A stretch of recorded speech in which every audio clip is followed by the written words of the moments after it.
Hello students, मैं Hemant Kumar Shrivastava English speaking part 4 में आप सभी का स्वागत करता हूं। स्टूडेंट्स, पिछले क्लास में यानी कि इंग्लिश स्पीकिंग पार्ट 3 में आप लोगों को मैंने बताया था कि जब भी इंग्लिश स्पीकिंग की बात आती है तो एट्रीब्यूटिव सेंटेंस बोले जाते हैं।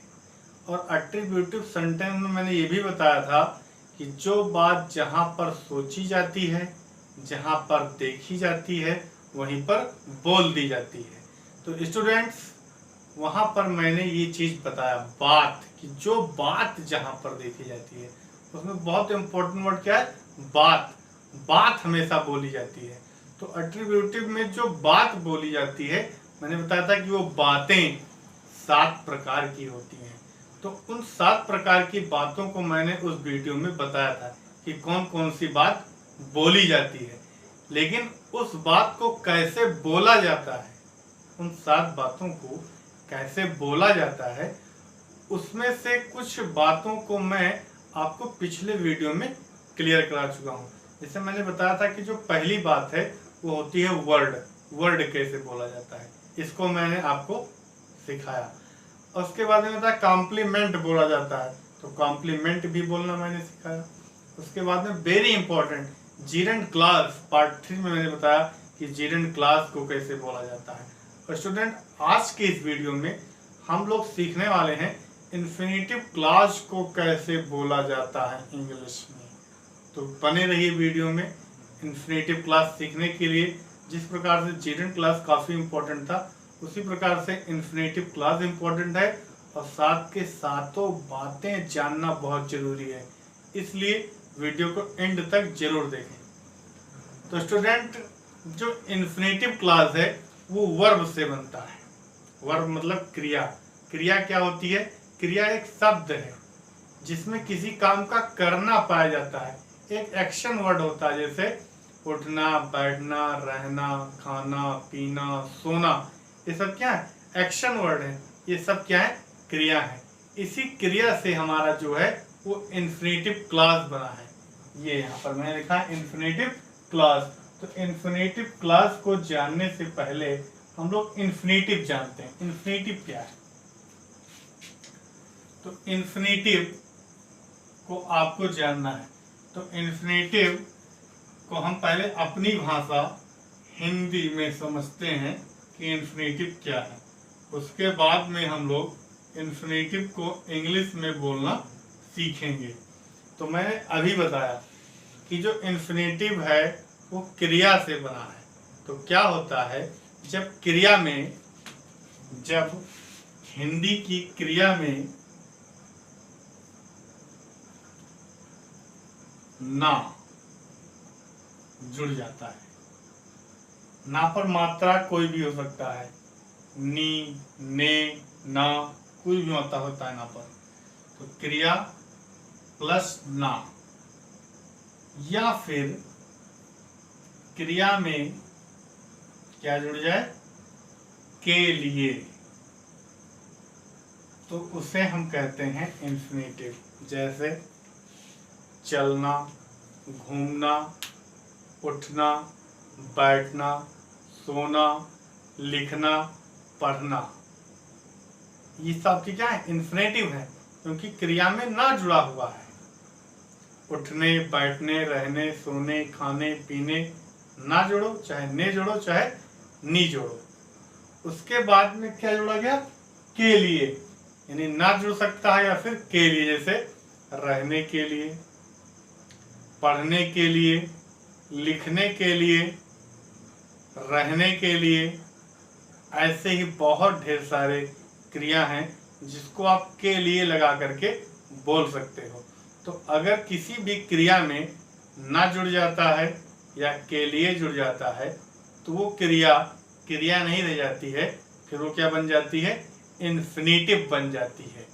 तो इन्फिनेटिव को हिंदी में कैसे पहचानेंगे आप लोग जान गए। अब इसको इंग्लिश में कैसे बोला जाएगा ये जानना है। तो इंग्लिश में वर्ब की रूट के पहले टू लग जाता है। वर्ब की रूट के पहले क्या लग जाता है, टू। अब वर्ब की रूट क्या है, ये वर्ब के चैप्टर में क्लियर होगा।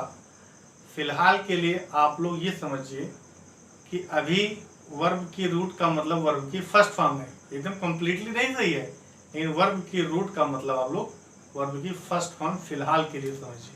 वर्ब की रूट फर्स्ट फॉर्म नहीं है, ये वर्ब के चैप्टर में मैं आपको क्लियर कर दूंगा। तो वर्ब की रूट में टू जुड़ जाएगा। अब कुछ हम लोग लिखते हैं इन्फिनेटिव, जैसे पहला इन्फिनेटिव मैंने लिख दिया देना, तो देना लास्ट में ना आ गया ना, यह आपका इन्फिनेटिव है। या फिर देने के लिए, दूसरा रहना या रहने के लिए, तीसरा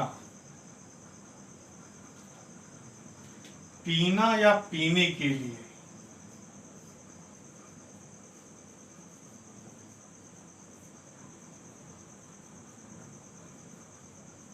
ये सारे के सारे इन्फिनेटिव हैं, क्योंकि इसमें जितने भी वर्ब हैं या तो उसके लास्ट में ना जुड़ा है या तो फिर के लिए जुड़ा है।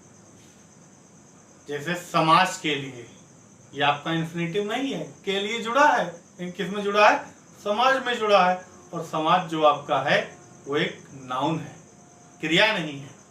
मैंने क्या बताया, जब क्रिया में के लिए जुड़ेगा तभी वो इन्फिनेटिव होगा, नहीं तो नहीं होगा। किताब के लिए, मकान के लिए, ये सब आपका इन्फिनेटिव नहीं है, क्योंकि क्रिया में के लिए नहीं जुड़ा है, किसी और चीज में जुड़ा है। किसमें जुड़ा है पता नहीं, किसमें जुड़ा है, लेकिन क्रिया में नहीं जुड़ा। अगर क्रिया में नहीं जुड़ा फिर इन्फिनेटिव नहीं है। तो यहाँ पर अब देखते हैं कि इसको इंग्लिश में कैसे बोला जाएगा। तो देना जो लिखा है या देने के लिए, तो देने की इंग्लिश होती है गिव। तो गिव में क्या होगा, आगे टू जुड़ जाएगा, टू गिव। तो टू गिव का मतलब क्या हो गया, देना या देने के लिए। रहना या रहने के लिए, तो इसमें क्या हो जाएगा, टू लिव। पीना या पीने के लिए, ये हो जाएगा टू ड्रिंक। आपने क्या किया, वर्ब की रूट के पहले टू लगा दिया, तो जो सेंस निकल करके आ रहा है टू गिव का, वो या तो देना कह सकते हैं या देने के लिए। टू लिव का मतलब रहना या रहने के लिए। टू ड्रिंक का मतलब पीना या पीने के लिए। तो इस प्रकार से इन्फिनेटिव की पहचान आप लोगों ने किया। हिंदी में, हिंदी के साथ साथ अंग्रेजी में उसको कैसे बोला जाएगा ये आपने सीखा। एक बात मैं आपका क्लियर करवा दूं, इंग्लिश में इन्फिनेटिव नहीं होता, इंग्लिश में इन्फिनेटिव होता ही नहीं है। आप कहोगे तब यार ये सब क्यों बता दिया, जब इंग्लिश में इन्फिनेटिव होता ही नहीं है तब फिर इन्फिनेटिव क्यों पढ़ा दिया। इन्फिनेटिव नहीं होता है, इन्फिनेटिव क्लास होता है। जिस प्रकार से जीरंड क्लास होता है उसी प्रकार से इन्फिनेटिव भी क्लास होता है। इन्फिनेटिव कभी भी अकेला नहीं बोला जाता है, इन्फिनेटिव जब भी बोला जाता है ये अपने क्लास के साथ आता है, क्लास के साथ बोला जाता है। एक बार चलो बोल करके देखते हैं। जैसे यहाँ पर लिखा है देना या देने के लिए, तो इसको जब क्लास के साथ बोला जाएगा तो ऐसे बोला जाएगा, बच्चों को भोजन देने के लिए। ये क्या है, देने के लिए तो इन्फिनेटिव है, बच्चों को भोजन ये इसका क्लास है, ये जहां कहीं भी आएगा तो ये क्या अपने क्लास के साथ ही आएगा। सेकंड देखते हैं रहना या रहने के लिए, गांव में परिवार के साथ रहने के लिए, ये आपका इन्फिनेटिव क्लास है। पीना या पीने के लिए, ठंडा पानी पीना या ठंडा पानी पीने के लिए, ये आपका इन्फिनेटिव क्लास है। अब देखते हैं कि इन्फिनेटिव जब क्लास के साथ आ जाता है तब उसको इंग्लिश में कैसे बोला जाता है। तो कुछ सेंटेंस इधर लिखते हैं और उनको हम लोग बोल करके प्रैक्टिस करेंगे। बच्चों को भोजन देने के लिए, पहला। दूसरा हो गया गांव में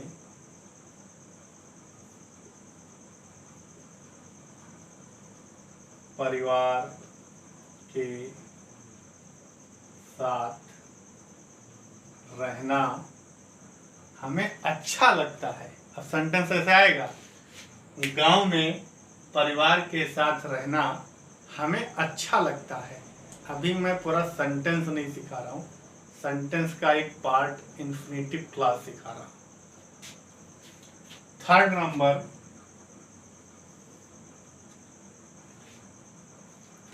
ठंडा पानी पीने के लिए। चौथा, गांव में फूल इकट्ठा करने के लिए।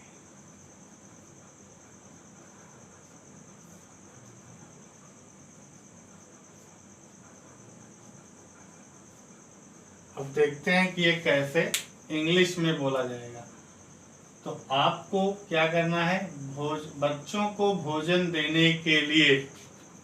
अब आपने कहा इसमें एक वर्ड आया देने के लिए, देना एक वर्ब है, देना में जुड़ गया के लिए, इसका मतलब है कि ये इन्फिनेटिव है, और इन्फिनेटिव के जो पहले आया है वो उसका क्लॉज है।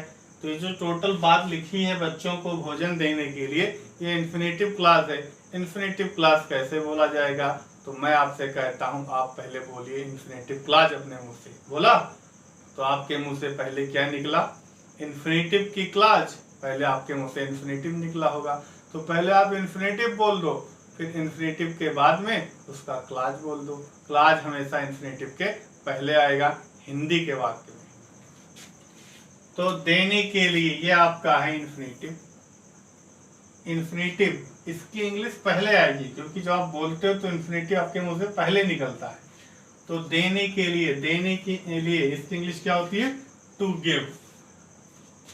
रूट में टू जुड़ गया, टू गिव।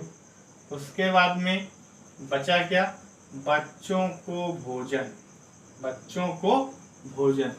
अब ये क्या है, इस इन्फिनेटिव का क्लॉज है। इन्फिनेटिव का क्या है, क्लॉज है, बच्चों को भोजन। अब समझ में नहीं आ रहा है कि पहले बच्चों को की इंग्लिश लिखा जाए या भोजन की इंग्लिश लिखा जाए।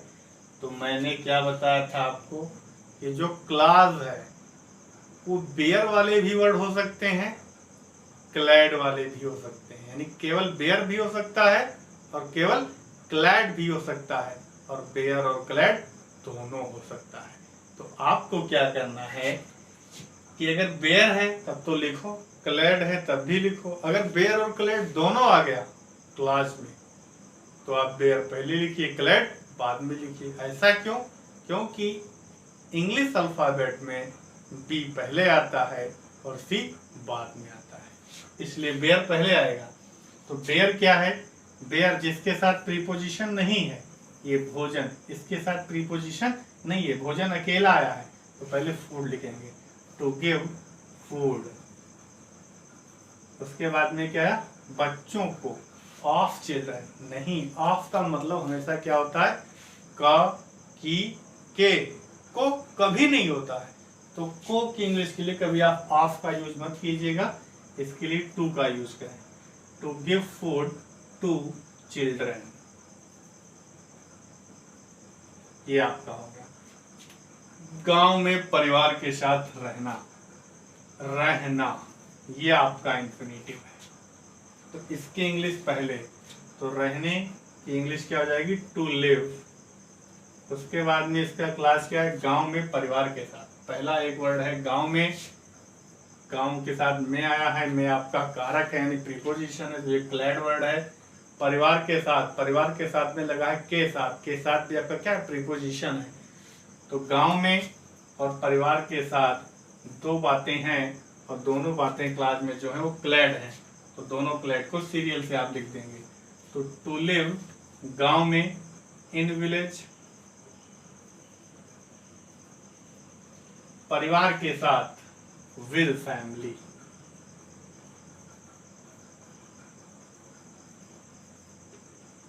उसके बाद में ठंडा पानी पीने के लिए, इसमें इंफिनिटिव पहले देखो क्या है, तो पीने के लिए, पीना एक एक्शन वर्ड है, इसमें जुड़ा है के लिए, ये आपका हो गया इंफिनिटिव। इसकी इंग्लिश टू, पीने की इंग्लिश होती है ड्रिंक, टू ड्रिंक।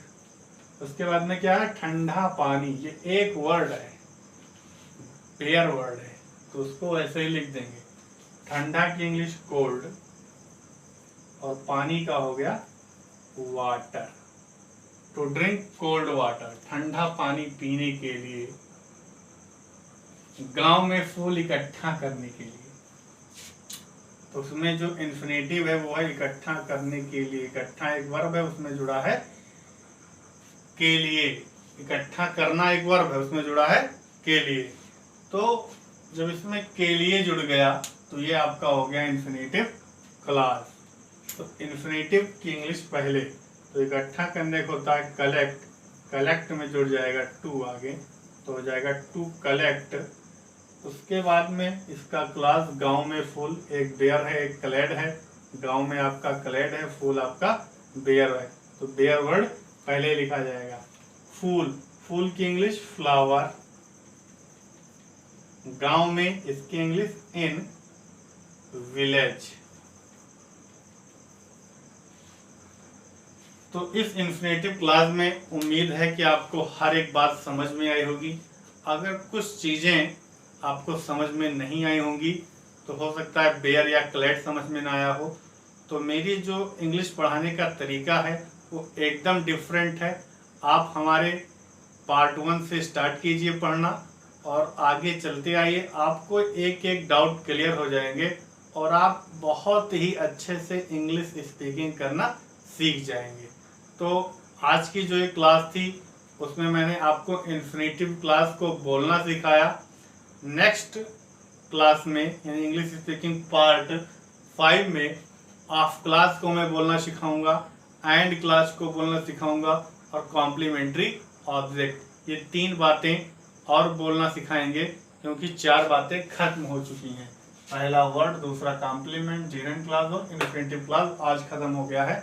अब 3 बातें हैं, आपको नेक्स्ट वीडियो में मिलेंगी। और नेक्स्ट वीडियो की नोटिफिकेशन पाने के लिए आप हमारे चैनल को सब्सक्राइब कर लें। तब तक के लिए अपना ख्याल रखिएगा, मिलते हैं नेक्स्ट वीडियो में।